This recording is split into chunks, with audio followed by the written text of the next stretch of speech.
Greater Visakha పీఠంపై కూటమి గురిపెట్టింది. వేగంగా పావులు కదుపుతోంది. దీంతో రాజకీయం రసవత్తరంగా మారింది.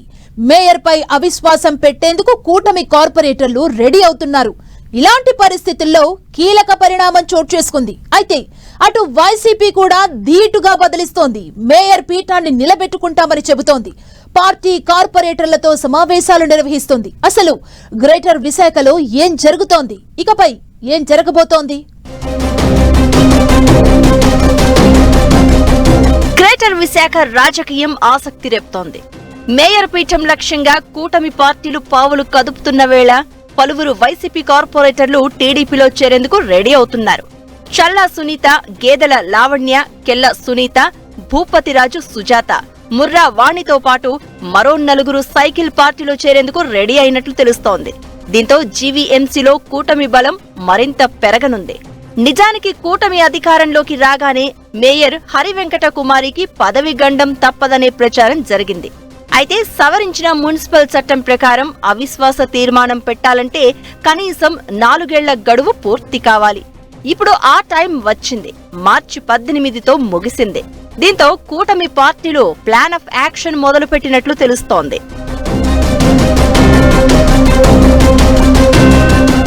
గ్రేటర్ విశాఖ మేయర్ పీఠం దక్కించుకునేందుకు కూటమి పార్టీలు ఎప్పటినుంచో ప్రయత్నాలు చేస్తున్నాయి. దీనికి సంబంధించి చాలా పరిణామాలు చోటు చేసుకున్నాయి కూడా.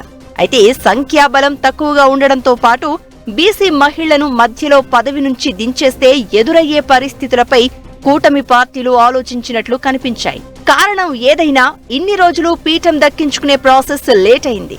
జీవీఎంసీలో మొత్తం కార్పొరేటర్ల సంఖ్య 98. 4 ఏళ్ల కింద జరిగిన ఎన్నికల్లో 59 స్థానాల్లో వైసీపీ, 29 స్థానాల్లో టీడీపీ కార్పొరేటర్లు గెలిచారు. మిగిలిన వాటిలో ఇండిపెండెంట్లు 4, జనసేన నుంచి 3 విజయం సాధించారు. అయితే కూటమి అధికారంలోకి వచ్చాక నంబర్ మారిపోయింది. 20 మంది వరకు వైసీపీ కార్పొరేటర్లు టీడీపీ, జనసేన కూటమిలోకి జంప్ అయ్యారు. దీంతో జీవీఎంసీలో కూటమి బలం 53కు పెరగగా వైసీపీ బలం 38కి పడిపోయింది. అయితే అందులో ఇప్పుడు 9 మంది జంపింగ్ కు రెడీగా ఉన్నారు.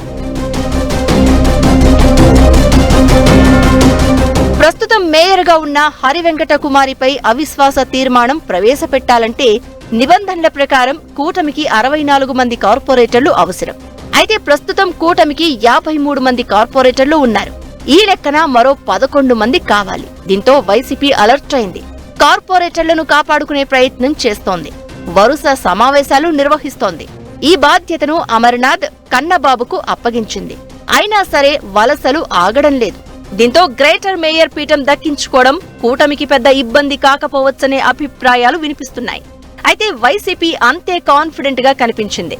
మీటింగుకు 34 మంది కార్పొరేటర్లు వచ్చారని, అవిశ్వాసానికి మద్దతుగా కూటమిలోకి వెళ్లే ఆలోచన ఉంటే అంతమంది ఎలా వస్తారని ప్రశ్నించింది. కట్ చేస్తే 9 మంది టీడీపీలో చేరేందుకు రెడీ అయ్యారు. దీంతో కూటమి బలం 62కు చేరింది. ప్రస్తుతం కూటమి బలం 62కు చేరింది. అవిశ్వాసం నెగ్గాలంటే కావాల్సింది ఇంకో 2 మాత్రమే. ఎలా చూసినా గ్రేటర్ విశాఖ మేయర్ పీఠం వైసీపీకి దూరం కావడం ఖాయంగా కనిపిస్తోంది. వీటన్నింటికి తోడు వైసీపీ మేయర్ పై అవిశ్వాసం పెట్టడానికి కార్పొరేటర్ల నుంచి TDP floor leader Peela Srinivasarao సంతకాల సేకరణ పూర్తి చేశారు. దీంతో మేయర్ పీఠం కైవసం చేసుకోవడం లాంఛనంగానే కనిపిస్తోంది.